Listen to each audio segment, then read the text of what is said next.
Hi, all my dear students. This is your next lecture on a first chapter only, that is Highway Engineering. The subject code is 22302. Till now, we have learned scope and importance of road in India, different modes of transportation, general classification of road classification in India according to Nagpur plan, and also according to Dharshili plan, that is Lucknow plan. And now we are going to see the development of the urban road. Development of urban roads. Urban roads are those falling within the jurisdiction of the municipalities, port trust, which are saturated body in the urban areas. Means ये जो urban areas के जो भी roads वगैरह रहते हैं मतलब municipal bodies जो हैंडल करते हैं वो एरिया के, उन लोग देखते हैं कि कौन से रोड डेवलप होना चाहिए, कौन से मटेरियल के डेवलप होने चाहिए. ये सब जो अथॉरिटी रहता है for development purpose, repair purpose, it is come under that municipal body. अभी अर्बन रोड क्लासिफाई किया गया है. Urban roads are classify has expressway, arterial street, sub arterial street, collector streets and local streets. अभी इसका example लेके मैं explain कर रही हूँ. जैसे अपने प्रवीण पाटिल कॉलेज का ले लो. प्रवीण पाटिल कॉलेज के सामने वाला जो रोड है उसे हम लोग क्या बोलेंगे? That is a local road. क्यों लोकल? क्योंकि लोकेलिटी के हिसाब से उसको नाम दिया जाता है. जैसे कि अपने प्रवीण पाटिल कॉलेज के सामने वाले रोड को महाविद्यालय रोड बोलते हैं. क्यों? क्योंकि वहाँ पे क्या है? महाविद्यालय, इसलिए वो वाले रोड को महाविद्यालय बोलते हैं. महाविद्यालय रोड. तो वो क्या हो गया अपना लोकल स्ट्रीट्स. ऐसे बहुत सारे स्ट्रीट्स रहेंगे. अब ये जो लोकल स्ट्रीट है उसको सबको कलेक्ट करने का काम कौन करता है? तो कलेक्टर स्ट्रीट्स.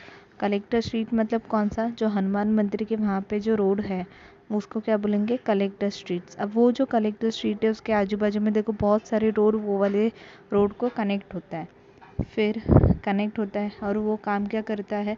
लोकल जितने भी लोकल रोड है उसको कलेक्ट करने का काम वो करेगा, इसलिए उसको क्या बोलते हैं हम लोग? Collector streets. उसके बाद आता है सब आर्टेरियल. सब आर्टेरियल मतलब कौन सा रोड हो गया? अपना जो ये स्टेशन से लेके जो फाटक जाता है वो वाला रोड क्या हो गया आपका? सब आर्टेरियल स्ट्रीट हो गया. अब ये सब आर्टेरियल स्ट्रीट किसे कनेक्ट करता है? तो कलेक्टर स्ट्रीट को कनेक्ट करता है. हनुमान रोड को वो वाला रोड क्या करेगा? कनेक्ट करते हैं, इसलिए हम लोग क्या बोलते हैं उसको? सब आर्टेरियल.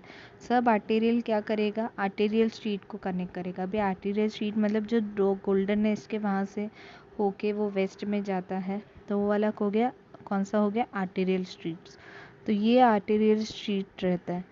अब ये आर्टेरियल स्ट्रीट डायरेक्टली किसको कनेक्ट करेगा? तो एक्सप्रेस वे को. जैसे कि अपने वेस्टर्न एक्सप्रेस हाईवे को आर्टेरियल स्ट्रीट जैसे कनेक्ट करता है काशीमीरा के वहाँ पे, वैसे ही ये वाला रोड रहता है. इसलिए इस तरह से उन्होंने क्या किया है? कैटेगराइज किया है अर्बन एरियाज़ में ये सारे रोड को. इसलिए हम लोग उसको क्या बोलेंगे? Express way. एक्सप्रेस वे में ऑब्वियसली अगर आप व्हीकल वगैरह देखोगे तो स्पीड में भी रहता है और इवन क्वांटिटी भी ज़्यादा रहता है. आर्टेरियल स्ट्रीट क्या करेगा? एक्सप्रेस वे से नीचे वाला स्ट्रीट रहता है. मतलब अगर आपको किसी लोकेशन में जाना है, आपको टर्न वगैरह लेना है और वो लोकेलिटी में जाना है, तो आप आर्टेरियल स्ट्रीट थ्रू जा सकते हो. आर्टेरियल स्ट्रीट भी क्या रहता है? उसमें भी हैवी ट्रैफिक रहता है, लेकिन एक्सप्रेस वे के उतना नहीं रहता. बाद में आता है सब आर्टेरियल स्ट्रीट. अभी सब आर्टेरियल स्ट्रीट में वही जाएंगे जहाँ पे उसको पैसिफिक एरिया में काम रहेगा. तो वहाँ के जो रोड वगैरह रहते हैं वो एक्चुअली अच्छे मटेरियल से बना हुआ रहता है, लेकिन इतना ट्रैफिक नहीं रहता. बाद में आता है कलेक्टर स्ट्रीट्स. कलेक्टर स्ट्रीट में भी इतना ट्रैफिक नहीं रहेगा और लोकल स्ट्रीट में सबसे मिनिमम ट्रैफिक रहता है. तो इस तरह से अपने अर्बन एरियाज़ में अर्बन रोड्स को क्लासिफाई किया गया है. ये बहुत ही इम्पोर्टेंट है, एग्ज़ाम में आता भी है. कोई एक रोड को डिस्क्राइब करो या फिर आपको उसके बारे में डिटेल में लिखने के लिए आता है. ठीक है. ओके। तो अभी अर्बन रोड्स जो रहेगा, अर्बन रोड्स के बहुत सारे पैटर्न हैं। जैसे कोई भी सिटीज़ रहता है वो ऐसे ही डेवलप नहीं होता। हम लोग क्या करते हैं आजकल, उसको प्लानिंग प्लॉटिंग करके डेवलप करते हैं।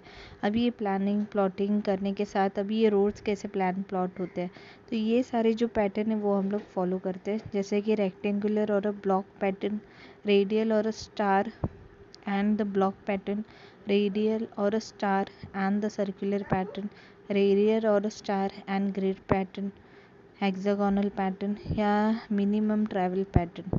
ये सारे पैटर्न है जो फॉलो होते हैं while you are going to plan the town. जैसे कि मुंबई में तो कोई प्लानिंग वगैरह किया नहीं है, जैसे कि वैसे वो बनाया गया है। जैसे ही पॉपुलेशन आता गया वो मुंबई डेवलप होता गया। लेकिन नवी मुंबई अगर तुम लोग देखोगे, that is a very plan city. तो मैप में कभी देखोगे तो तुम लोग को पता चलेगा कि ऑब्वियसली इसमें से कोई तो एक पैटर्न आपको वहाँ पे दिखेगा ही। तो एक एक पैटर्न के बारे में डिटेल में देखते हैं। सबसे पहले आएगा रेक्टेंगुलर और अ ब्लॉक पैटर्न। सबसे ए वाला जो डायग्राम, उसे हम लोग क्या बोलते हैं, रेक्टेंगुलर और अ ब्लॉक पैटर्न। इसके बारे में तुम लोग को डिस्क्रिप्शन नहीं आएगा, इसके बारे में आपको ड्राइंग आएगा, तो आपको ड्राइंग आना चाहिए। देखो इसमें कैसा है, बिल्डअप एरिया तुम लोग जहाँ पे दिख रहे हो लिखा हुआ है कॉर्नर में, वहाँ पे क्या रहता है, वहाँ पे लोग रहते हैं, मतलब वो कमर्शियल एरिया रहता है। अब ये सारे कमर्शियल एरिया दिख रहा है, ब्लॉक ब्लॉक ब्लॉक ब्लॉक बनाया हुआ है। बीच में आप लोग देखोगे तो सेंट्रल बिजनेस एरिया, मतलब सेंटर में सब बिजनेस एरिया है। मतलब वहाँ पे तुम लोग को सब बिजनेस वगैरह के लिए जगह वगैरह मिला रहेगा, या फिर वहाँ पे सब बिजनेस रहेगा जहाँ तक तुमको आना है फॉर योर जॉब पर्पस। अब वो दोनों के बीच में जो कनेक्शन कौन बनेगा, दैट इज़ योर रोड्स, जो तुम लोग देख सकते हो। अगर वो हॉरिजॉन्टल है that is your main road, vertical है तो क्रॉस रोड है। ऐसे करके ये कौन सा पैटर्न हो गया, रेक्टेंगुलर या फिर ब्लॉक पैटर्न हो गया। वही अगर तुम लोग राइट हैंड साइड पे देखोगे, दैट इज़ अ रेडियल और a star pattern and a block pattern. अब इसमें ये क्यों बताया गया है, क्योंकि जो रोड्स है वो कैसे रेडियल या स्टार की तरह दिखते हैं। और स्टार की तरह रोड होने के बाद centre area is a central business area only. और आप देख सकते हैं रेक्टेंगुलर पैटर्न में क्या रहता है, आपका बिल्डअप एरिया वगैरह रहता है। और रोड जो रहता है वो स्टार स्टार की तरह क्या करता है, कनेक्ट करता है आपके सेंटर एरिया से, इसलिए उसको रेडियल या फिर star and a block pattern बोला गया है। नेक्स्ट कौन सा है, तो radial and the star and circular pattern. इसमें डिफरेंस सिर्फ इतना है, रोड्स वगैरह रहेंगे वो स्टार की तरह कनेक्ट रहेंगे, लेकिन जो बिल्डअप एरिया वगैरह रहेगा वो किसकी तरह रहेगा, तो सर्कुलर टाइप में रहेगा। वही अगर हम लोग राइट हैंड साइड में देखोगे तो वो वाला कौन सा हो गया, ग्रिल पैटर्न। मतलब जो रोड्स वगैरह रहेंगे वो सर्कल में नहीं रहेंगे, तो वो स्ट्रेट ही रहेंगे और स्टार पैटर्न को क्या करेगा, कनेक्ट करते रहेंगे। ये दोनों में सेम वैसा ही है, सेंटर में आपका सेंट्रल बिजनेस एरिया है और साइड में या फिर कॉर्नर्स में तुम लोग रहते हैं, और ये दोनों एरिया को कनेक्ट करने वाले आपके मेन रोड्स रहते हैं। फिर से आ गया हेक्सागोनल पैटर्न या फिर minimum travel pattern. Minimum travel pattern ये मैक्सिमम जगह पे आप देख सकते हो, क्योंकि बहुत सारे अपने को ओरिजिन से डेस्टिनेशन जाने के लिए बहुत सारे रोड्स मिलेंगे, लेकिन आपको ऐसे जगह से जाना है जहाँ मेन कनेक्ट भी होना चाहिए, मेन पॉइंट, और इवन मिनिमम टाइम लगना चाहिए। तो इसलिए हम लोग मैक्सिमम बार ये पैटर्न का फॉलो करते हैं, that is minimum travel pattern. Minimum travel pattern में इवन वो हेक्सागोनल की तरह भी दिखता है। और आप देख सकते हो अगर आपको कोई शॉर्टकट वगैरह रहना है तो डॉट डॉट लाइन ये डॉट डॉट रोड भी है, मतलब that is a small road, वहाँ से भी तुम लोग जा सकते हो। तो this is all about your urban roads, मतलब अर्बन रोड्स कैसे क्लासिफाई किया गया है और कौन से पैटर्न रहते हैं अर्बन रोड्स पे। ये दोनों चीज़ें आ सकता है, इसके अलावा और कुछ आएगा नहीं अर्बन। अभी बहुत ही इम्पोर्टेंट टॉपिक है, that is road alignment. Road alignment का मतलब क्या रहता है, ये बहुत ही इम्पोर्टेंट है। सर्वे में भी रहेगा, बेसिक सर्वे में भी रहेगा, इवन आपको एडवांस सर्वे में भी आएगा, हाईवे में तो रहता ही रहता है। इवन अगर आप ट्रांसपोर्टेशन सीखोगे नेक्स्ट सेमेस्टर में, उसमें भी रहेगा। अलाइनमेंट होता गया है तो the course or a route along which the center line of a road is located on the plan is known as a road alignment। इसका मतलब क्या रहता है, सबसे पहले तो हम लोग ओरिजिन और डेस्टिनेशन डिसाइड करते क्या होना चाहिए। जैसे कि अपने स्टेशन से हम लोग को कॉलेज आना है तो एक रोड से नहीं, हम लोग के पास बहुत सारे ऑप्शंस रहते हैं, हम लोग कोई भी रोड से आ सकता है। लेकिन उसमें भी हम लोग डिसाइड करते हैं कि सबसे मिनिमम ट्रैवल जिसमें होगा वही रोड हम लोग डिसाइड करते हैं आने के लिए। तो उसके लिए हम लोग डिसाइड कैसे करेंगे, तो सबसे पहले हम लोग क्या मार्क करते हैं, सेंटर लाइन मार्क करते हैं। बहुत सारे सेंटर लाइन मार्क करते हैं ओरिजिन से डेस्टिनेशन आने के लिए। फिर एक हम लोग क्या करते हैं, एक सेंटर लाइन डिसाइड करते हैं, दैट इज़ एक अलाइनमेंट डिसाइड करते हैं, और वो अलाइनमेंट बाद में क्या होता है हम लोग कंस्ट्रक्ट करते हैं। अब जो सेंटर लाइन मार्क करते हैं उसे हम लोग क्या बोलेंगे, that is a road alignment. It is a centre line of a road. और ये कहाँ पे लोकेट रहता है, तो ऑन अ मैप ऑब्वियसली। सबसे पहले हम लोग क्या करेंगे, मैप के ऊपर लोकेट करेंगे, बाद में हम लोग क्या करते हैं उसे रियली जाके वहाँ पे कंस्ट्रक्ट करते हैं। ठीक है, before starting the actual construction the centre line of a road is first mark on the plan and then on the side. सबसे पहले हम लोग प्लान, जो भी हम लोग का प्लान रहेगा उसके ऊपर हम लोग बनाएंगे, और उसके बाद जाके हम लोग क्या करेंगे, उसे साइड पे ट्रांसफ़र कर देंगे। जैसे कि तुम लोग देख सकते हो डायग्राम में भी उन्होंने सेंटर लाइन मार्क किया हुआ है। तो सबसे पहले हम लोग क्या करते हैं, सेंटर लाइन मार्क करते हैं, बाद में जाके हम लोग क्या करते हैं, उसको रियल में उसे कंस्ट्रक्ट करते हैं वो वाले एरियाज़ में। अगर वो वाले एरियाज़ में अगर बिल्डिंग्स रहेगा, कोई घर रहेगा, तो उसको ऑब्वियसली शिफ्ट कर देते हैं। आप देख सकते हैं गवर्नमेंट प्लान के हिसाब से अगर बीच में कोई आ रहा है तो उनको शिफ्टिंग दिया जाता है या पैसे दिया जाता है। ठीक है, तो this is your road alignment. Next is the fixing the alignment of the road. अभी हम लोग को पता है कि प्लान से हम लोग क्या करेंगे, वो कंस्ट्रक्ट करेंगे, लेकिन कैसे कंस्ट्रक्ट करते हैं, फिक्स कैसे करते हैं, तो उसके लिए the centre line of a road is transfer from the map on the ground with the help of transit theodolite. तुम लोग ने सीखा रह गया ट्रांजिट थियोडोलाइट के बारे में इन अ सर्वे। हम लोग क्या करते हैं, जो भी प्लान में जैसे भी ये मैप के ऊपर सेंटर लाइन मार्क किया रहेगा, सबसे पहले जाके तो हम लोग ग्राउंड पे उसे क्या करते हैं, मार्क करते हैं। बाद में reference point for the centre line should be located carefully so that during the construction of road they will not been disturb. हम लोग क्या करेंगे, पूरा सेंटर लाइन मार्क कैसे करेंगे, तो रेफरेंस पॉइंट बनेंगे सेंटर में जाके स्पेसिफिक डिस्टेंस पे हम लोग क्या करते हैं, सेंटर लाइन मार्क करते हैं। बाद में the distance measurement along the centre line of a road including the curve portion should be done continuously. आप लोग ऐसा नहीं करना चाहिए कि अगर आप स्ट्रेट मतलब स्ट्रेट जहाँ पे प्लेन एरिया है वहाँ पे सेंटर लाइन मार्क करें और कर्व आया तो बोलेंगे बाद में मार्क करेंगे, नहीं, आपको कंटिन्यू उसे मार्क करना है, इवन अगर वो कर्व रहेगा फिर भी। The angle of intersection at the road crossing is measure by the transit theodolite. और जो भी बिकॉज ऑफ दिस कर्व में अगर हम लोग का एंगल ऑफ इंटरसेक्शन वगैरह मार्क करना है या मेजर करना है तो हम लोग with the help of transit theodolite हम लोग मार्क करते हैं। जैसे हम लोग का सेंटर लाइन मार्क करके हो गया, उसके बाद अपना जितना भी विड्थ रहेगा 12 मीटर का, 8 मीटर का, तो हम लोग क्या करेंगे, सेंटर लाइन से अगर वो 12 मीटर का विड्थ है तो सेंटर लाइन से 6 मीटर वन साइड पे हम लोग एक्सकावेट करेंगे और 6 मीटर हम लोग लेफ्ट हैंड साइड पे एक्सकावेट करेंगे। ऐसे करते करते हम लोग क्या करते हैं, पूरा रोड कंस्ट्रक्ट करते हैं। लेकिन जब तक हम लोग को पता ही नहीं कि अपना अलाइनमेंट क्या है, सेंटर लाइन कहाँ पे, तब तक हम लोग कुछ नहीं कर सकते। इसलिए ये अलाइनमेंट बहुत ही इम्पोर्टेंट है। अभी फैक्टर कौन से अफेक्ट करते हैं अपने अलाइनमेंट को, ये एग्ज़ाम में आता है। The factor affecting the alignments of road. सबसे पहले तो the location of the highway should minimum interface with an agriculture industrial area. Obviously क्या होना चाहिए, इंडस्ट्री और एग्रीकल्चर एरिया से हम लोग को पता है कि इंटरसेक्ट नहीं होना चाहिए, क्योंकि हम लोग पूरा इंडस्ट्री उठा के कहाँ पे ट्रांसफ़र नहीं कर सकते। मैक्सिमम बार हम लोग उसे अवॉइड करते हैं, बहुत ही मिनिमम सिचुएशन रहता है जहाँ पे हम लोग उसको ट्रांसफ़र करते कोई और प्लेस में। मैक्सिमम बार हम लोग क्या करते, अपना रूट चेंज कर लेते। इवन एग्रीकल्चरल एरिया को हम लोग को डिस्टर्ब नहीं करना चाहिए। Crossing and recrossing of the railway line should be avoided.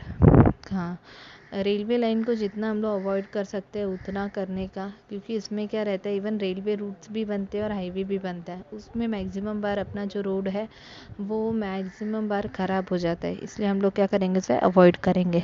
The soil of area is good and balance depend deep of cutting में बी अवॉइडेड। मतलब जो भी सॉइल है हम लोग डिसाइड करते वक्त हम लोग ऐसा डिसाइड करेंगे कि हम लोग जहाँ पे रोड कंस्ट्रक्ट करने वाले हैं वहाँ का सॉइल अच्छा ही होना चाहिए, ताकि हम लोग आगे जाके फिर से उसको रिजिट ना करना पड़े या फिर स्ट्रेंथ इंक्रीज ना करना पड़े। अगर पहले से हम लोग को वैसा सॉइल मिलेगा तो ऑब्वियसली कंस्ट्रक्शन कॉस्ट बचेगा और हम लोग अच्छे से कंस्ट्रक्ट कर पाएंगे विद द मिनिमम मनी, या फिर इकोनॉमिकल कंस्ट्रक्ट होगा। The highway should directly connect the city so that it will be economical in construction and maintenance। अगर अपना हाईवे डायरेक्टली सिटी से कनेक्ट रहेगा तो ऑब्वियसली वहाँ पे जितने भी इंस्ट्रूमेंट वगैरह एडवांस रहते हैं with the help of that हम लोग उसे क्या कर सकते हैं, मेंटेन कर सकते हैं और कंस्ट्रक्ट भी कर सकते हैं।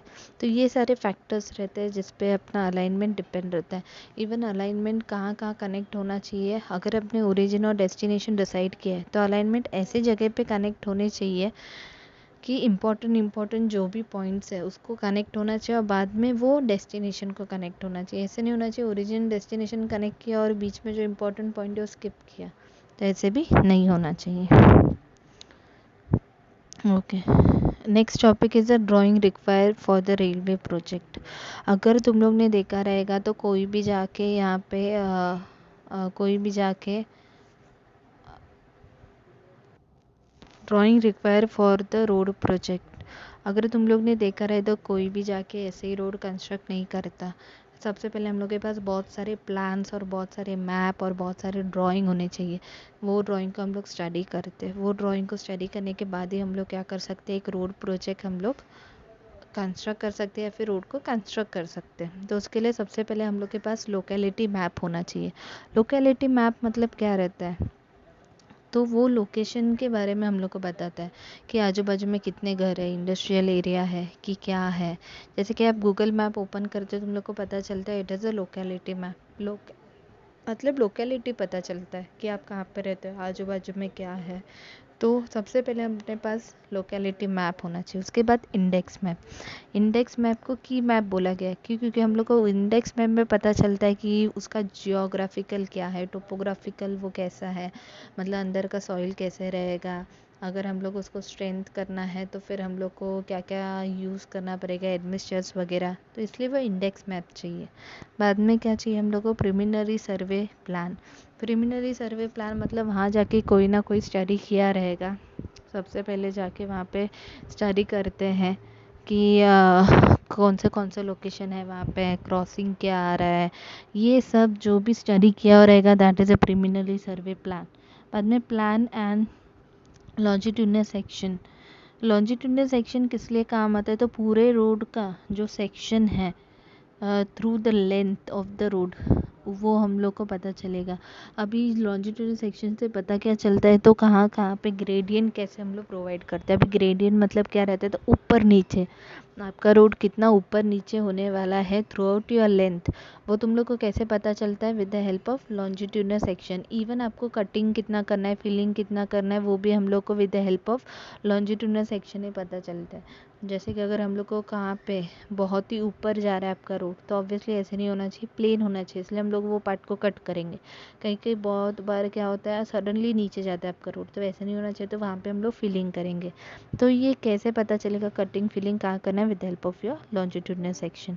बाद में क्या रहता है आपका cross section. Typical cross section किस लिए काम आता है, तो टिपिकल क्रॉस सेक्शन इसलिए काम आता है हम लोग को लेयर्स पता चलता है कि हम लोग हाईवे में कितने लेयर्स प्रोवाइड करें, कौन से मटेरियल का प्रोवाइड करें, उसका हाइट कितना है, लेंथ कितना है, ये सब हम लोग को टिपिकल क्रॉस सेक्शन में पता चलता है। बाद में आ जाता है आपका detail cross section. Detail cross section में हम लोग को पता चलेगा थिकनेस कितना प्रोवाइड करना चाहिए, मटेरियल कौन से अंदर है, बाद में अपना जो ये है ग्राउंड लेवल है उससे कितना एम्बार्क किया है या फिर कितना नीचे गया है, ये डिटेल क्रॉस सेक्शन में पता चलेगा। बाद में drawing for a cross drainage. Obviously cross drainage मतलब एक साइड से दूसरे साइड पे पानी लेके जाने वाला है, या फिर गटर हम लोग जो बोलते हैं उसको हम लोग क्रॉस ड्रेनेज बोलते हैं। तो वो जो क्रॉस ड्रेनेज है वो हम लोग को कहाँ कहाँ प्रोवाइड करना है, कितने इंटरवल में प्रोवाइड करना है, कितने डायमीटर का प्रोवाइड करना है और कौन से शेप का प्रोवाइड करना है, ये सब हम लोग को drawing for a cross section से पता चलेगा। बाद में road junction drawing. Road junction drawing में अगर कोई जंक्शन आ रहा है, जैसे कि रिवर जंक्शन आ गया या फिर जो भी आपके रोड के साथ जो भी जंक्शन कर रहा है, इवन कभी कभी रेलवे जंक्शन भी आता है, मतलब रेलवे के साथ आपका रोड क्या हो रहा है, कनेक्ट हो रहा है या फिर ज्वाइन हो रहा है। तो वैसे सारे पॉइंट कहाँ कहाँ आ रहे हैं, फिर वहाँ पे हम लोग को कौन सा मटेरियल यूज़ करना चाहिए, फिर वहाँ पे क्या चेंजेस करना है, ये सारा भी हम लोग को पता चलेगा with the help of your road junction drawing.